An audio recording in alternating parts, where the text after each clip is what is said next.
This is the Lexicon podcast with Mike Hollows and JP Maxwell. Hi, Mike. Hi, John. How you doing? Very good, Tar, yeah. So this is kind of the podcast rebooted, reloaded, etc., etc. 2.0, as the kids say. 2.0, kind of with COVID, hopefully in the rear view. But it started sort of just before that era. We had the first version, the first iteration of it then. But I think we're looking at picking up some of the threads that we had before and developing them. We're in a kind of brave new world as far as creative writing and publishing is concerned. So what's your view on that? Yeah, well, I think first thing to say about the podcast and having done it in lockdown when everyone was stuck at home, and in a way that gave us a huge opportunity to speak to some people who were not local, perhaps, or people that couldn't make it in for health reasons and whatever. And now we're kind of, I say back to normal, but yeah, the listeners can't see me doing inverted commas, that we can have people in person and chat to people, and we can also have people as a kind of hybrid way. So that's going to be really great. We can interview some people from far and wide and hopefully get to some listeners far and wide as well. And this format's kind of normalised, isn't it now? We're actually in person here, which is really, really nice to do this in person. But previous iterations, we did it via Zoom. But I think, it feels a bit weird saying that there are good things about the pandemic. You've got to be quite careful with that. But as far as the publishing industry is concerned, as far as careers are concerned, in a way, there were very interesting outcomes. Let's put it that way. I'm aware of new literary agencies starting. I'm aware of my own kind of output changing, really, and my focus changing from film predominantly to writing novels. So, how do you feel about that in terms of how it impacted your outlook and your career? Yeah, it's really interesting. I don't know if we'll really have a great idea for many years to come. We're looking to academics and historians to kind of say, well, this is how things changed. Even in the publishing industry, there's so much change is the key word. But I know certainly books did very well during lockdowns, particularly. People had a lot of time at home. They bought books, whether they read them or not, we don't know. That's always harder to tell, but people bought a lot more books. E-books obviously were great and really useful. It saved people having to go out and queue up in masks in shops and so on, but books did really well. I think that's sort of leveling out a bit now, but I don't have the stats on that. That's up to my publisher. Funnily enough, I signed with my agent in February 2020. Right. So what a time to do that. It was quite interesting. The world was starting to go a little bit crazy. I don't know if you remember that time, but we were starting to look over at China and things were going on and thinking, okay, maybe we should be a little bit cautious. I think there was a sense of disbelief of what was going on, and for that period and when it actually did really properly land here. Yeah. Yeah, definitely. So that was really strange. I didn't meet my agent in person till maybe 18 months later. I can't remember exactly. We did everything online, had chats on the phone, which I suppose is kind of normal. Anyway, I don't know if many people these days, with the way the industry works, meet their agent firsthand and signs with the agent, like going to London and sitting over a table in the Ritz and signing some kind of book deal. It's not like that, as far as I know. At least that's not my experience. It might be for some people. So I think that's quite normal. But it made things very weird, and then it became very weird trying to talk to people and get work going because everyone was so scared. And that's a whole. I mean, we could have a whole episode on that, I think. Without a doubt. With Lexicon, one of our kind of mission statements really that we had originally, but something that I think we've been speaking about recently that we can develop, is the creative currency, the creative community at hand. Within LJMU and within Liverpool particularly, and what I've discovered since the pandemic, and that kind of segue from the pandemic to now, is that it is burgeoning, it is significant.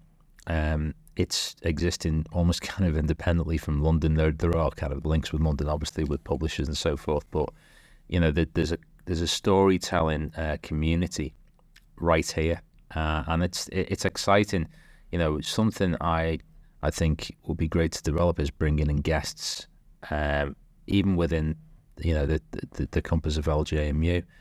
What's your kind of experience working? I know because you grew up, or you were born in London. What's your experience being here in Liverpool and seeing this for yourself? This is a moment for some shameless self-promotion in that 2 of the 3 books I published so far are set in Liverpool. So obviously it's had a huge impact on me as a person.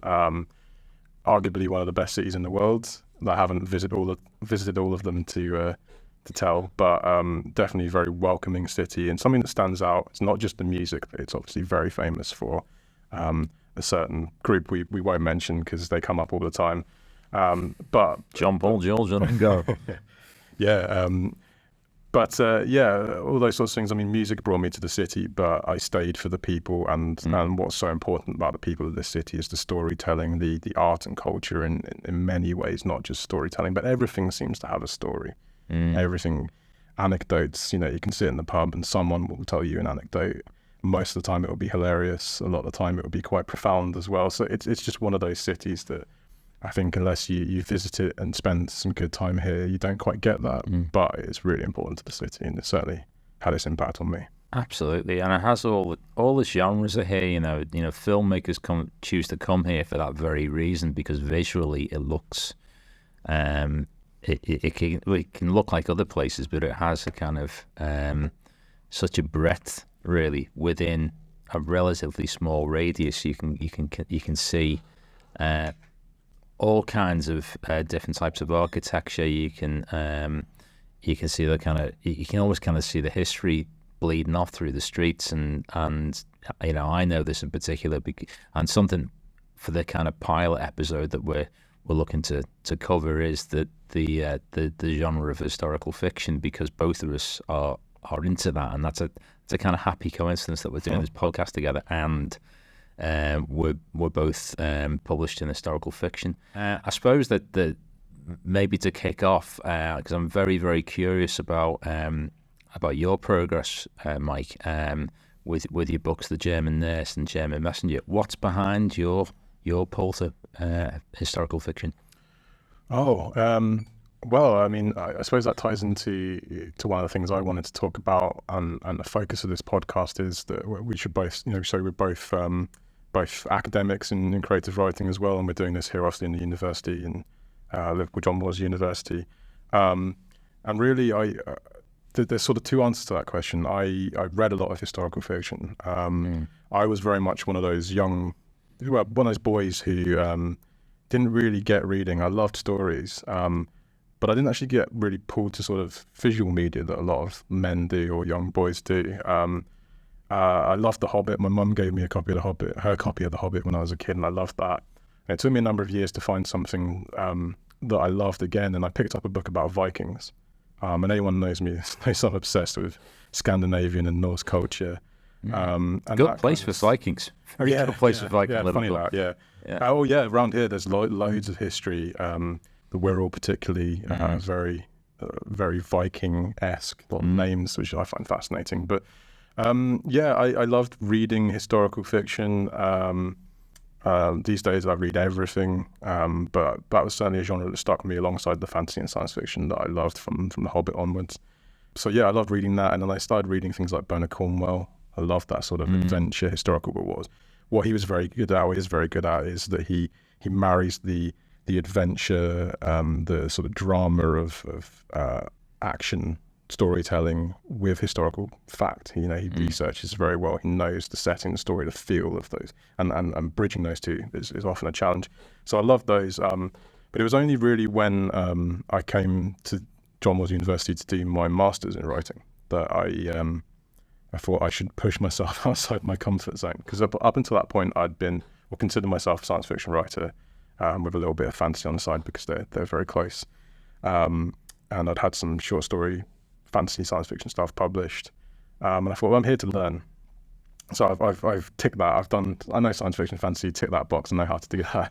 I'll learn how to do something else while I've got these great tutors here that I can pick their brains and get some ideas out.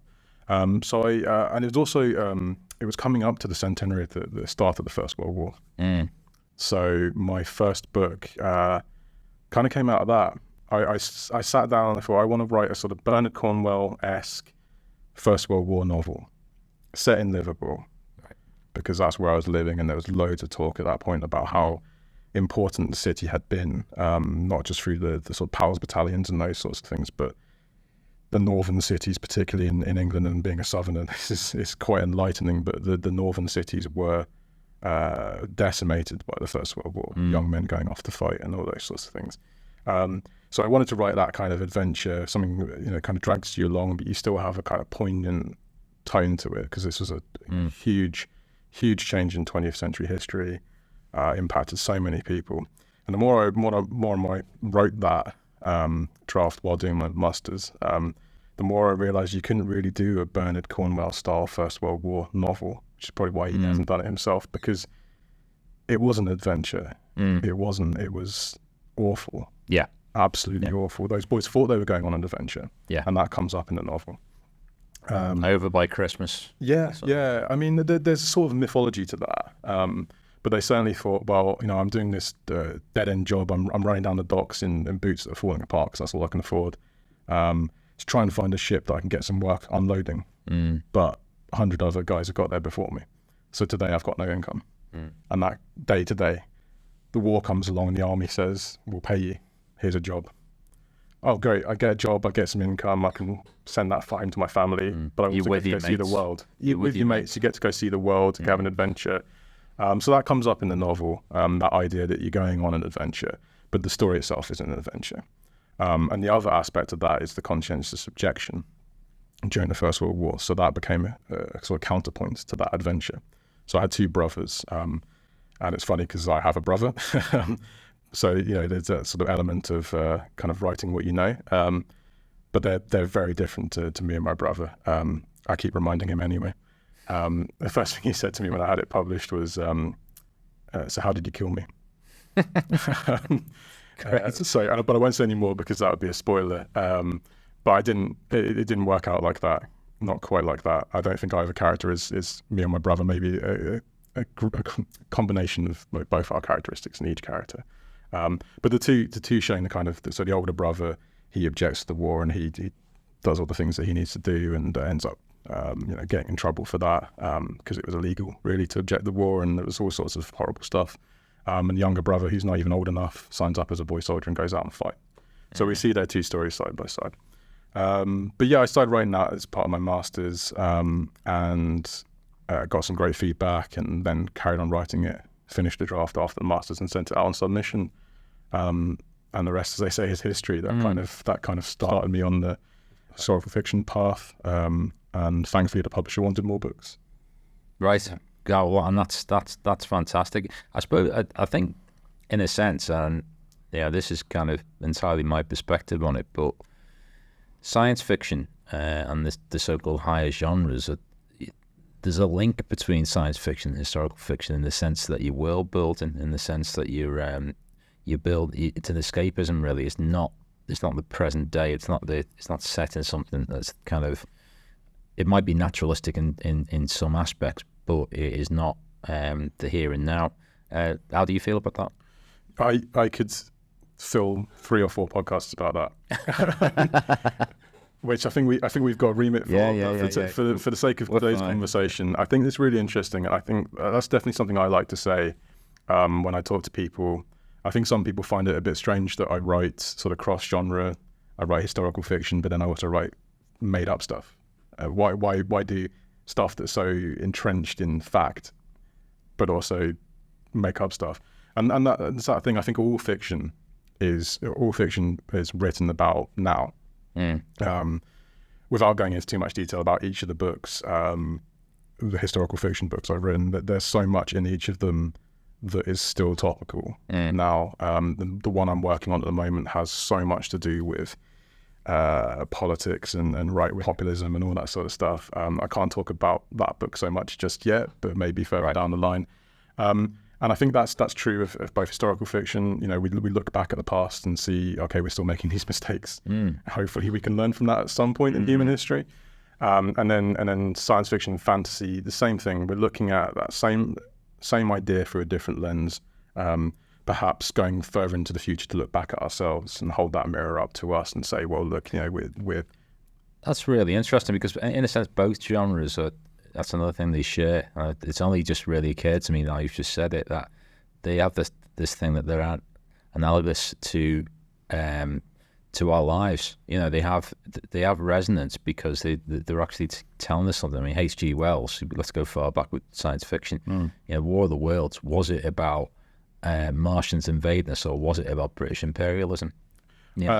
Yeah, I mean, you could you have read my PhD to know about that. But yeah, the War of the Worlds, H.G. Wells, as far as I'm concerned, was writing about the rise of imperialism in European empires at the time. So it was the Victorian period leading up to the First World War. It was not a surprise to anyone really that the First World War happened, because everyone was maneuvering in Europe, particularly, talking very Eurocentric. Every state or monarchy or empire, whatever it was positioning to get more, whatever more was, whether it's land or resources or whatever. So he was writing about that, and he used the lens of aliens to sort of say, well, war's bad.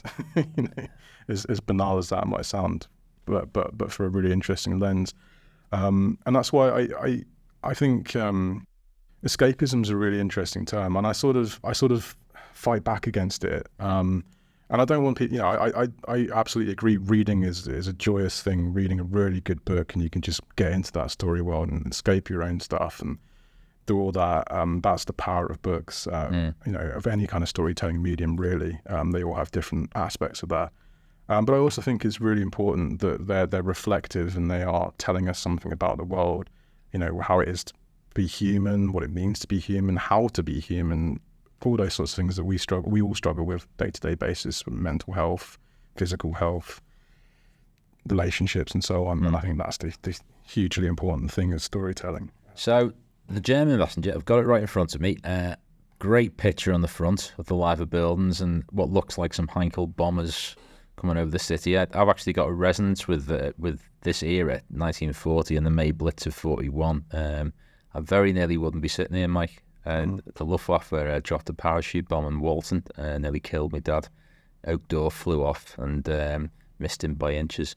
That's my little story, but I'm really interested in this the connection between Liverpool, the Blitz, the Second World War. Tell us a bit about the German Messenger. Yeah, I mean, I wish you'd told me that when I was writing it, because it would have gone in the book.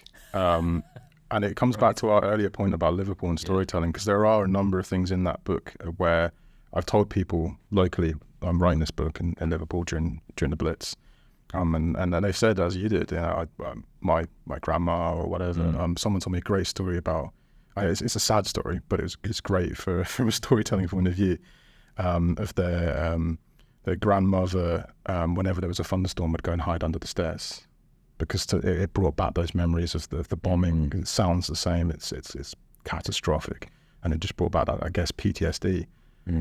So I made sure that was in the book because I wanted that authenticity. I didn't steal names and things like that, but just the idea of these little stories, little anecdotes, as I mentioned earlier, are really important. So yeah, I think for me it was a return. The German Messenger was returned to Liverpool for me. The first book, as I talked about before, had been set in Liverpool, and then I wrote about the occupation of Guernsey because I was fascinated by that. I wanted to look at what it was like to be British, but under German or Nazi occupation. And thankfully that didn't happen to the mainland, but Guernsey was, the Channel Islands was severely affected by that. But I wrote that in lockdown, and that was really difficult to research because the German Messenger was coming back to a city that I know very well. I've lived in Liverpool for 13 years now. And the great thing, as we've talked about this city, is people will tell you stories. So it's easy to pick up bits and pieces that you can use. There's still loads of research to do. But I also wanted to look at that idea, because being a Londoner, the Blitz is synonymous with London. I think in most people's minds, when you mention the Blitz, they will visualize London. And obviously London was heavily bombed. It's the capital city, seat of parliament, seat of the monarchy, and so on. It was heavily bombed. But there were other cities in the UK that were heavily bombed: Glasgow, Birmingham, Coventry, absolutely, yeah. And Liverpool, and Liverpool being Liverpool doesn't get talked about enough. And I think, I don't know, I feel like as someone who's kind of moved here, an adopted Scouser, if you like, who's come to love the city, I feel like I kind of have a voice to speak to people outside the city and say, this is a great place. Yeah. And maybe they'll listen to me a bit more than locals, because you guys have lost your voice in that respect, perhaps. Maybe that's a bit pretentious, I don't know. But I feel like that. I feel like that's a nice thing that I can do and try and show how great Liverpool is. And so that's one aspect. The other aspect is during COVID, and it's funny how the conversation keeps coming back to that. It's almost like the Second World War and the First World War. COVID was kind of our 21st century huge global event that's going to mark us for years, which is something I write about in the books. While I'm writing in those times, it's clear, I think, to readers how the world changed through these stories. And I got sick of the discussion in COVID times of the Blitz spirit. It wound me up. They even wheeled out Vera Lynn, who was about 101 or something, didn't it, just before she passed on? There was something like that. I avoided all of that. Captain Tom and... Yeah. I mean, Captain Tom, what he did, he shouldn't have had to do, but was a great thing. And a very honourable man. But it was that kind of narrative of the Blitz spirit. Well, there's horrible things happening. So if we all pull together, and the historian Lucy Worsley did a programme on the Blitz spirit on the BBC, which I found fascinating and became a huge part of my research. I watched it a few times, talking about that idea of the Blitz spirit. One of the things that really stuck with me, she showed this image, and it's quite an iconic image, and I think lots of people have seen it, of a milkman walking across a pile of rubble in London after a bombing with the milk bottle tray in his hand. And it was posted all across the newspapers of, look, milkman carries on his day-to-day job. Don't worry about the bombing, we'll be fine. Only that photo was taken by an American photographer who had come over to create some propaganda for America, so that they could send that home and ease worries of America if they were to get into the war and start getting bombed. And the milkman was his assistant. They'd found a white coat, some milk bottles, and said, you go stand over there, we'll take a photo.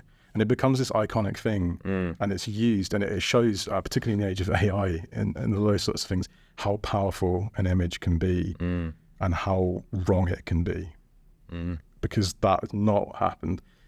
In that same series, it's definitely worth watching if you're interested in history.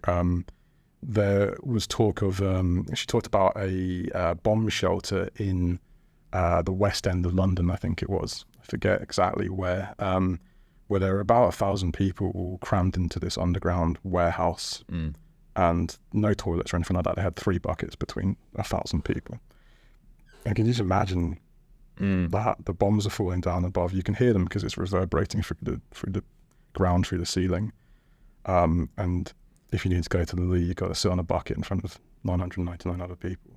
So is that the type of sort of sensory experience that you've mapped to your writing? I've tried to show bits of that. Yeah, there are scenes set within bomb shelters. The 2 characters are volunteers, so they're out underneath the bombs as well. But there are reasons why they end up in the shelters as well, for various reasons. Because I wanted to show that. I wanted to show how, or try and evoke that feeling of just sheer terror. It's complete lack of control. You have no say over what's happening to you. You're lucky if you can get into shelter, particularly early on in the Blitz when there weren't really proper shelters. It was find an underground space, dig a hole in your garden. Many people, particularly in Liverpool, as I said before, hid under the stairs. So they thought if the building goes down, the stairs should provide some protection. Kitchen table. That's a classic. Kitchen table. All those sorts of things. A bit like an earthquake, stand in the doorway, those sorts of things. So I wanted to show that, but I wanted to show the idea or the fallacy of the Blitz spirit. I read a lot of local newspapers and then the Central Library has a great archive of Liverpool Echo and Liverpool Daily Post.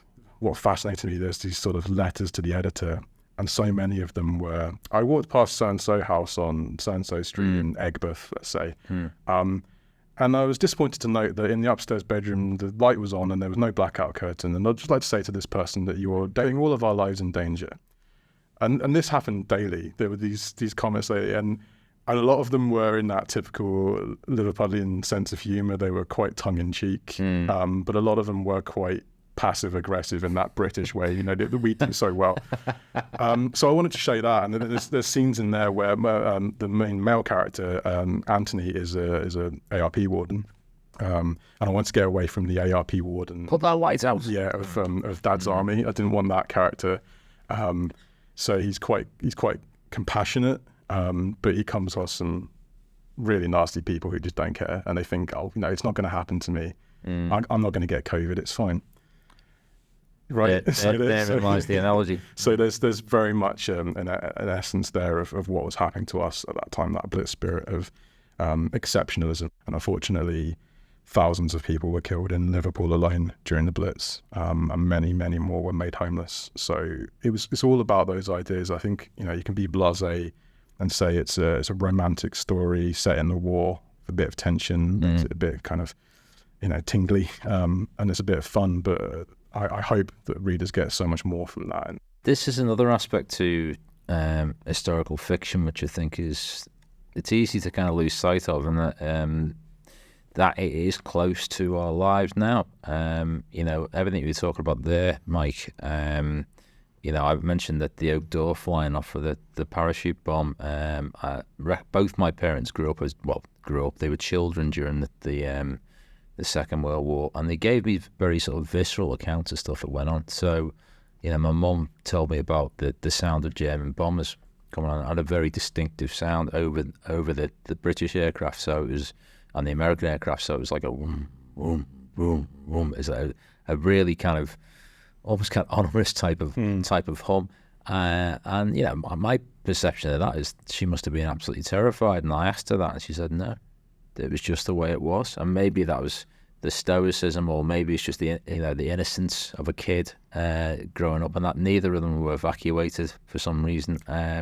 So that period of time still has, and I want to get onto the American Civil War, which is my little obsession.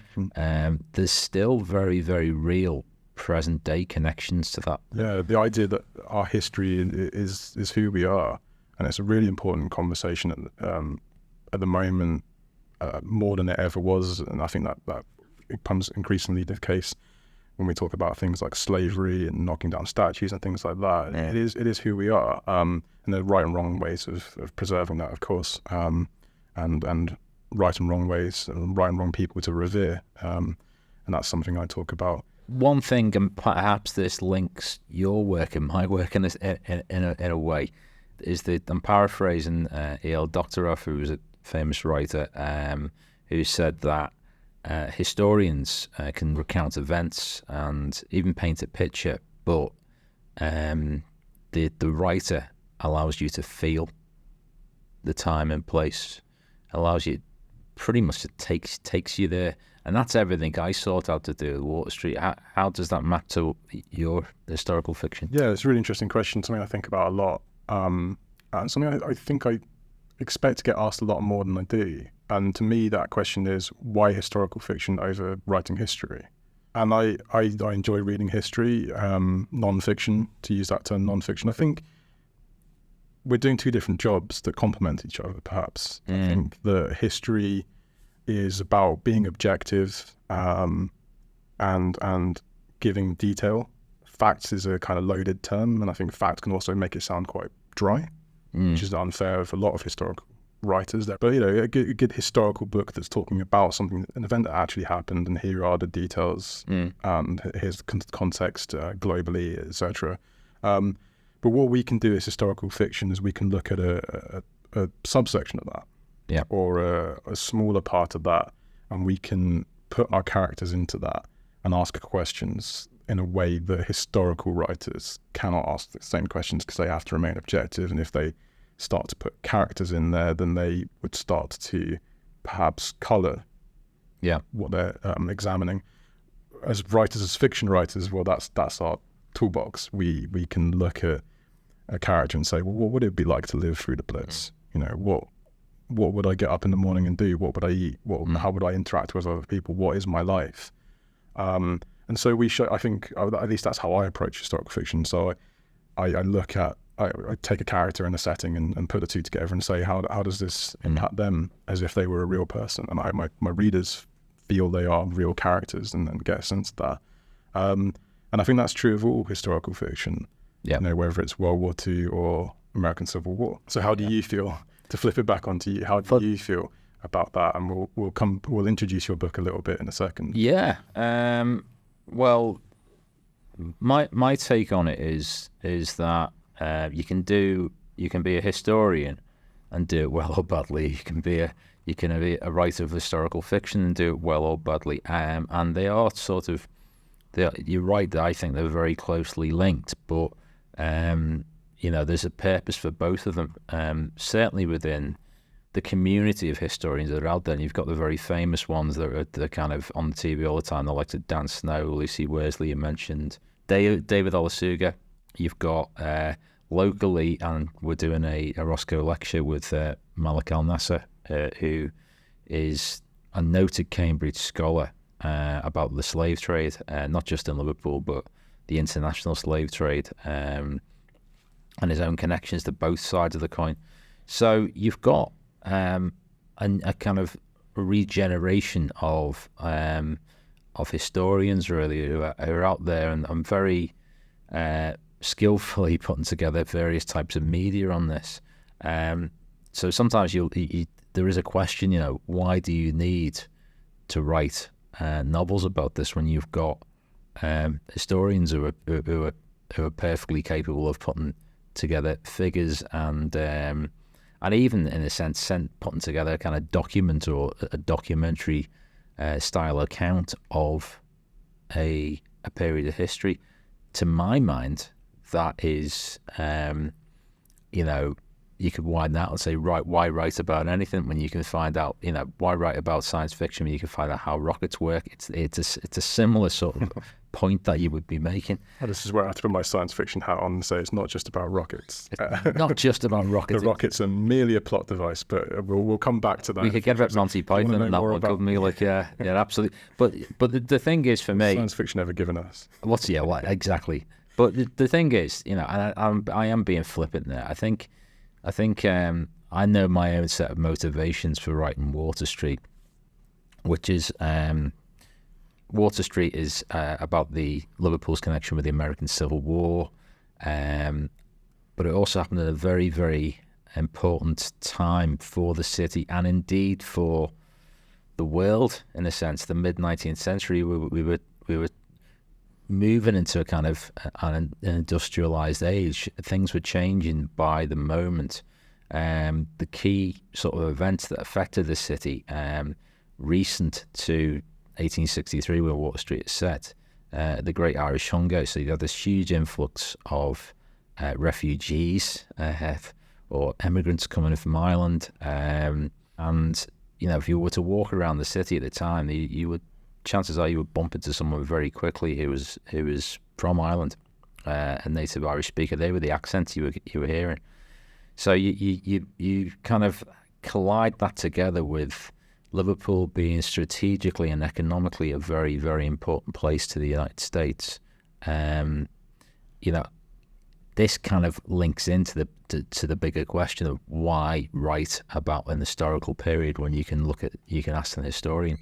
There are so many sort of disparate elements or seemingly disparate elements that I've aimed to bring together within Water Street, not to make it complicated, because the story isn't that complicated. They try and blow up a boat to begin with, and it kind of unravels from there. But it was being able to take that period of 1863 and make sense of it. Many people, like you mentioned before, Mike, aren't that aware of just how integral this city was, not just to the British and the British Empire, and not just in terms of his relationship with London, but actually as a standalone powerhouse. You had the trade, shipping, banking. At that time, communication, we hadn't quite cracked the thing of electronic communication, i.e. telegraphs as it was. It was starting, but it wasn't quite there. So 1863, you didn't have that kind of instant communication. So everything had to be within a kind of short radius. That's really interesting. Can I just come in on that? Yeah. Because something for me about writing historical fiction is the technology. Perhaps coming from my science fiction background, but I have the use of telephones. But the thing to remember in the 1940s is not everyone had a telephone, and they certainly weren't walking around with mobile phones in their pockets and easy access to information. So propaganda had so much more of an effect. So we could get into how much of an effect propaganda has now. But I'm interested in the challenges of writing that in the 19th century as a historical fiction writer, because I think that's something that with our fiction hats on becomes more important perhaps as a fiction writer than it would to a historian who is trying to show the effects, but the day-to-day. And also I wanted to ask about the challenge of writing. So you're writing, so the book is Water Street as J.P. Maxwell. And you're writing about Liverpool during the time of the American Civil War. Yeah. But obviously the American Civil War is happening across the Atlantic. So what's the challenge of writing about an event, but also so distant from it? So there were a handful of nuggets, really, and that's what did the work for me. I didn't really have to look very far, at least to begin with. I'd long known that there was a Confederate influence within the city, and there were all kind of political machinations behind that. One massive economic reason, and normally you can boil anything down to money, really, was that the Union, which eventually won out in the American Civil War, they were blocking the southern ports, so they were blocking all kinds of trade, military aid, anything that was coming in.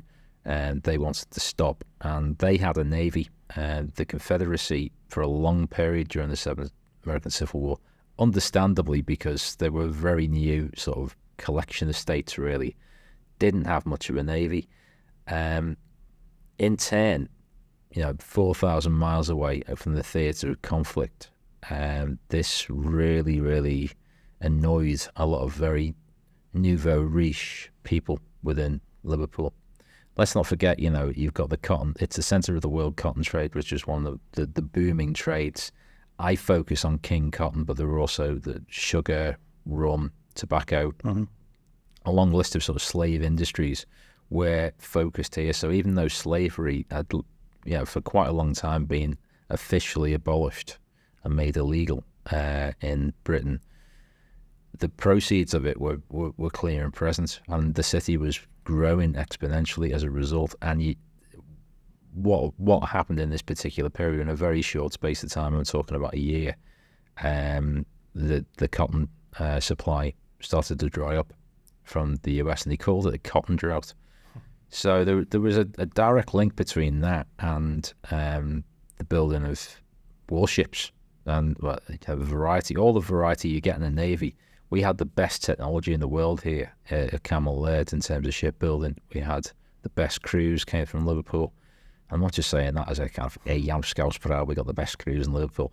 It's more actually a case of it was because, the city had a huge influence. It was in modern terms, it was roughly about the size of Paris, in comparative terms, which blows people's minds. But it did have a really, really strong influence, and you had people coming in off the boats from Ireland. So there's this melting pot, this mix. The famous sort of statement about it is that Liverpool was in favour of the Confederacy and Manchester was in favour of the Union for the, Manchester's sort of progression with, socialism and women's rights and being a kind of moral vanguard hadn't quite reached Liverpool in a lot of ways. I think that's a story in itself. But my motivation for writing Water Street was just to bring all this out and finding the right sort of carrier for it. I found some very interesting sort of characters that lived, that were around. Water Street is a kind of a mishmash of real people and completely fictional characters and characters that are a combination between fictional and real. Particularly the central character Harriet, who comes over from Louisiana with her husband, Bannister, and both of these are based on real people. And Harriet is, on the surface, a sweet Southern belle. She's got her sort of a very close maid, Conte, who is a Creole, descended from Haitian revolutionaries. And there's a clue in that as to their nature. Mm-hmm. And very, very quickly in the book, we find out that actually her being like this kind of loyal, demure Southern wife is a complete sham. She's spying on her husband and she wants to sabotage him. So that's a great hook. That's straight off. It's like, because then there's a tension. Yeah. The tension is, the question is he going to discover her? And when he does, what is he going to do? And we see right from the off that Bannister, I like the name Bannister because it's very close to bastard. That's appropriate. Okay. I think he is based on a real guy, as is, and Harriet's based on a real person. Bannister Dunwoody is based on James Dunwoody Bullock, who was a commander. He's actually buried in Smithtown Road Cemetery. Right. And some people like to drape Confederate flags on his gravestone. That's one of the sort of things that still goes on. But he was active in all kinds of ways. He actually rumoured to have a role in the Lincoln assassination as well. But James Dunwoody Bullock was this sort of he was their man in Liverpool. Now, let's not forget that in that short period of their existence, the Confederacy had 2 consuls in Liverpool. They got the first consulate. They decided to move from Rumford Place, which is just down towards Water Street and Castle Street round there, up to Abercrombie Square, which is now actually part of the University of Liverpool, chiefly because they wanted to fund not just ships, but actually gain influence in Europe. Bullock was in cahoots with a South Carolinian Frenchman called Charles Prelow, who was really, really active in raising funds for the Confederacy and petitioning very powerful people over here. So I've found out in my research, going directly to archives in the US, that the Confederacy were close to bringing in European powers. The British were kind of reluctant to get involved on that level because the Crimea wasn't too far in the rearview mirror, and they got, even though they won in theory, they took quite a hammering, and it was a vicious war, the Crimean War. But the trading interests were really starting to tip of the balance, and there were lobbies to actually go on either side and really throw their lot in with it. So, this is a kind of political stew. You add in the Irish question with the Fenian movement. This is what I wanted to bring together in Water Street into kind of, into 70,000 words. So yeah, it's an absolute obsession. It's become something that's sort of taken over. But I am realizing, not just in the writing of it, in the publishing of it, but actually in the kind of dissemination of the book, that it is still very, very resonant now. Yeah, that's fascinating in the sense of what I was talking about as well, and how historical fiction, we're looking at a particular cross-section of history, but so many lessons to learn about now. We haven't stopped having conversations about slavery. America's impact on the world is still huge, and their history, the divisions in their history are still so prominent that reading these stories that we know so little about in England, it's not something that we have as part of our formal historical education. The American Civil War and things is something we learn about abstractly. I think that's, it's really important to pick up on. Interesting, you talk about 70,000 words and things as well. I think it's worth mentioning for listeners that these sorts of questions, we'll come back to in the future. I think we want to talk about publishing, how that all works, get some guests on who can speak with more authority on that than us, or maybe more experience, whether they're writers or people who work within publishing. And so check back in and we'll cover all those sorts of things and everything we can think about publishing. Absolutely, Mike. We'll look forward to doing more of these. I think it's been interesting alone. We could probably fill a series, us two, chatting away because there's enough between us, but it'll be interesting to bring in other personalities into the conversation. So yeah, look forward to the next Lexicon. Thank you. Yeah, thank you.